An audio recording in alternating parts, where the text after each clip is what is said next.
Bharatiya Janata party Chirag Paswan पर इतनी मेहरबान क्यों है? क्या उपेंद्र कुशवाहा के साथ बड़ा खेल हो गया? क्या जिस भारतीय जनता पार्टी पर उपेंद्र कुशवाहा ने भरोसा जताया था, क्या उस भरोसे को भारतीय जनता पार्टी ने खुद तोड़ दिया? क्या एनडीए गठबंधन जो मजबूत गठबंधन माना जाता था, क्या अब इस गठबंधन में बड़ी दरार आ जाएगी? क्या उपेंद्र कुशवाहा के बेटे दीपक प्रकाश को अपने मंत्री पद को छोड़ना पड़ेगा? क्या दीपक को पहले मंत्रालय सौंपने के बाद क्या भारतीय जनता पार्टी ने वो फैसला मजबूरन लिया था कि उपेंद्र कुशवाहा कहीं उनके साथ ना रहने का फैसला कर लें और चुनाव से लेकर सरकार बनाने तक में उन्हें खतरा आए? अब इस बीच में उपेंद्र कुशवाहा को लेकर ये कहा जा रहा है कि क्या चिराग पासवान की पार्टी इतनी बड़ी पार्टी हो गई कि अपने बेटे को बचाने के लिए उपेंद्र कुशवाहा बार बार एमएलसी की सीट मांग रहे थे, लेकिन बीजेपी ने उनकी जो गुहार है उसको नहीं सुना और चिराग पासवान को मौका दे दिया। क्या चिराग पासवान का जाना बड़ा नुकसान पहुंचा सकता था भारतीय जनता पार्टी को? आखिरकार ऐसा क्यों कहा जा रहा है, इसके पीछे की बड़ी वजह आप समझ चुके होंगे। ये वजह है एमएलसी का चुनाव, और एमएलसी की लगभग 9 सीटों पर चुनाव है और 1 सीट पर उपचुनाव है। और इस चुनाव के लिए नाम सामने आ गए हैं, जहां फैसला कर लिया गया है एनडीए के अंदर, जहां जेडीयू 4 सीटों पर एमएलसी के चुनाव में अपने प्रत्याशी को उतार रही है, जिसमें नीतीश कुमार के बेटे निशांत कुमार का भी नाम है। और वहीं भारतीय जनता पार्टी ने भी 4 उम्मीदवारों को लेकर फैसला कर लिया। अगर कुल मिलाकर बात की जाए तो 9 में से 8 चेहरों को फाइनल कर लिया जाता है जेडीयू और बीजेपी को मिलाकर। इसके बाद 1 सीट बचती है, एक एमएलसी की सीट बचती है, जिस पर चर्चा थी कि इस सीट पर किसे उतारा जाएगा, उपेंद्र कुशवाहा के बेटे दीपक प्रकाश को या फिर हम पार्टी या एलजेपी आर को। तो ऐसे में मंथन जारी था। ये कहा जा रहा था कि जहां निशांत कुमार को मौका मिला है, स्वास्थ्य मंत्री बने और उन्हें अपना मंत्रालय बचाना था, उन्हें अपना मंत्री पद बचाना था, तो ऐसे में उनका एमएलसी चुनाव लड़ना ज़रूरी हो जाता है। और जेडीयू की तरफ से निशांत कुमार को मानो मौका मिल ही गया, लेकिन उपेंद्र कुशवाहा के बेटे के साथ खेल हो जाता है, क्योंकि यहाँ पर चिराग पासवान की पार्टी से एक नाम आगे कर दिया जाता है। इस स्क्रीन में जो दिखाया जा रहा है, उपेंद्र कुशवाहा हैं, दीपक प्रकाश हैं, चिराग पासवान हैं। ये चेहरा आपको नया दिख रहा होगा। ये चेहरा है चिराग पासवान की पार्टी के उम्मीदवार अशरफ अंसारी का। ये एक मुस्लिम चेहरा है और इस मुस्लिम चेहरे को एमएलसी चुनाव में चिराग पासवान ने आगे किया है। यानी कि कुल मिलाकर देखा जाए तो 9 सीटों पर चुनाव है एमएलसी के, और 9 की 9 सीटों पर एनडीए के अंदर फैसला हो जाता है, जिसमें उपेंद्र कुशवाहा के बेटे का नाम कहीं नहीं। अब ये कहा जा रहा है कि 7 से 8 सीट जीतना तो एनडीए के लिए आसान माना जा रहा है, लेकिन जो 1 सीट है वो आरजेडी के खाते में जा रही है और आरजेडी इस सीट को आसानी से जीत सकती है। जैसा कि पहले भी बार बार कहा जाता रहा है कि एमएलसी की 1 सीट को जीतने के लिए लगभग 28 विधायकों की ज़रूरत है, और आरजेडी की बात करें तो 25 विधायक उनके पास हैं। इसके साथ साथ कांग्रेस पार्टी की बात करें 6 विधायक उनके पास हैं, और यहाँ पर सीपीआई-एम की बात करें तो 1 विधायक उनके पास है। तो यहाँ कुल मिलाकर देखा जाए तो ये आंकड़ा 34 से 35 का बैठता है, यानी कि 1 सीट आसानी से आरजेडी जीत सकती है। और इस पे चर्चा है कि रोहिणी आचार्य को उतारा जाएगा, सुनील सिंह को उतारा जाएगा। ये तो चलिए आरजेडी की बात है। यहाँ अगर बीजेपी गठबंधन की बात करें तो बीजेपी के पास 89, जेडीयू के पास 85, एलजेपी आर के पास 19, हम के पास 5 और आरएलएम जो उपेंद्र कुशवाहा की पार्टी है उसके पास 4 कुल मिलाकर विधायक हैं, और इनका टोटल किया जाए तो 202 यहाँ पर विधायकों की संख्या हो जाती है। और ये कहा जा रहा है कि भारतीय जनता पार्टी ने उपेंद्र कुशवाहा के बेटे के साथ खिलवाड़ कर दिया। ये सिर्फ उपेंद्र कुशवाहा के बेटे के साथ नहीं बल्कि उपेंद्र कुशवाहा के साथ भी हो चुका है। आप गौर कीजिए इसमें उपेंद्र कुशवाहा के साथ क्या कुछ भारतीय जनता पार्टी ने किया था। सबसे पहली बात, उपेंद्र कुशवाहा 2024 के लोकसभा चुनाव में उतरे थे।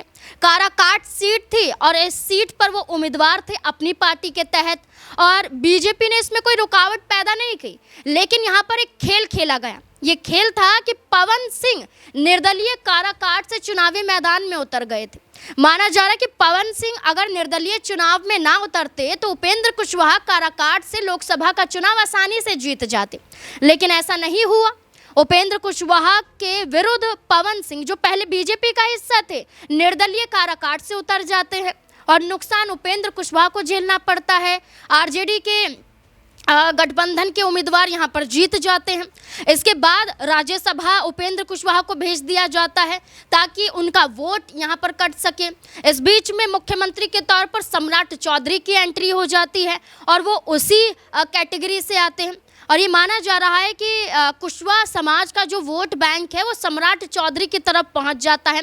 उपेंद्र कुशवाहा को यहाँ पर नुकसान झेलना पड़ता है क्योंकि जो वोट बैंक उनके पास था वो छिटकने लगता है, और ये माना जा रहा है कि ये बीजेपी के ही जरिए हुआ है, यानी कि जिसके साथ गठबंधन में है उसी गठबंधन के दल ने उपेंद्र कुशवाहा की पार्टी के साथ खेल कर दिया। अब आनन फानन में उपेंद्र कुशवाहा के दबाव में उनके बेटे दीपक को यहाँ पर मंत्री बना दिया जाता है।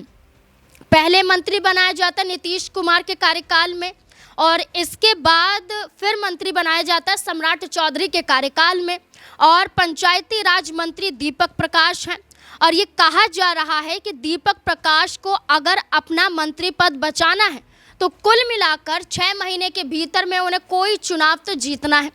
अब एमएलसी का ही चुनाव बड़ा चुनाव बिहार में माना गया, लेकिन इस चुनाव में ये कहा गया कि अगर ये मौका नहीं मिला तो उपेंद्र कुशवाहा के बेटे दीपक को अपने पंचायती राज मंत्रालय को छोड़ना पड़ेगा, इस्तीफा देना पड़ेगा, यानी कि पूरी तरह से उपेंद्र कुशवाहा के हाथ खाली हो जाते हैं। अब देखा जाए कि उपेंद्र कुशवाहा अगर नाराज़ भी होते हैं बीजेपी को कोई फ़र्क नहीं पड़ेगा, उपेंद्र कुशवाहा अलग हटते हैं तो भी कोई फ़र्क नहीं पड़ेगा, क्योंकि कुल मिलाकर उपेंद्र कुशवाहा की पार्टी के पास, आरएलएम के पास 4 विधायक हैं, जो बड़ा संख्या बल यहाँ पर नहीं दर्शाता है।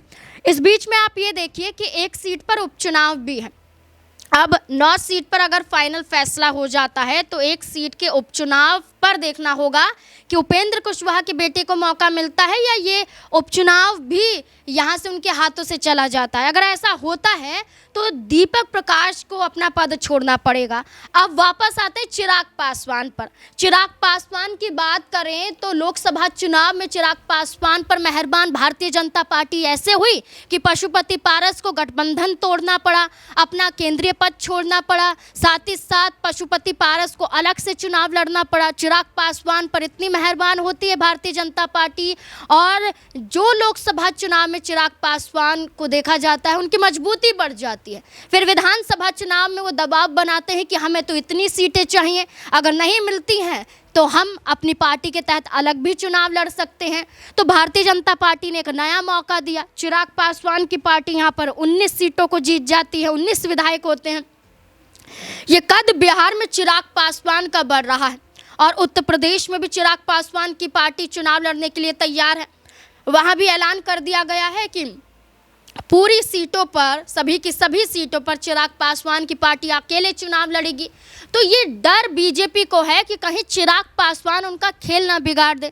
बना बनाया जो रणनीति है वो बिगड़ती हुई देख भारतीय जनता पार्टी ने ये फैसला कर लिया।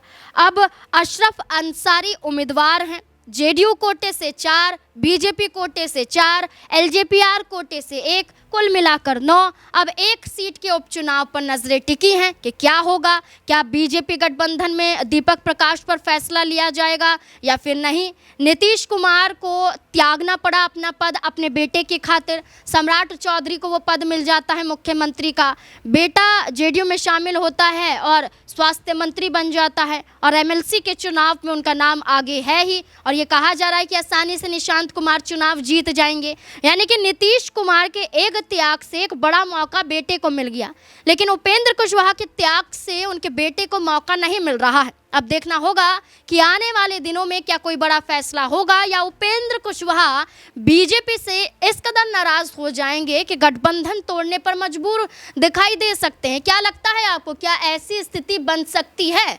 और क्या चिराग पासवान ही वो जड़ हैं जहां हर दल नाराज हो जाता है? कभी नीतीश कुमार नाराज नजर आते हैं तो कभी जीतन राम मांझी नाराज दिखाई देते हैं। आपसी जो बातचीत है वो मेल खाती हुई नजर नहीं आती है। और अब क्या उपेंद्र कुशवाहा की भी बारी है कि चिराग पासवान से नाराज हो जाएं?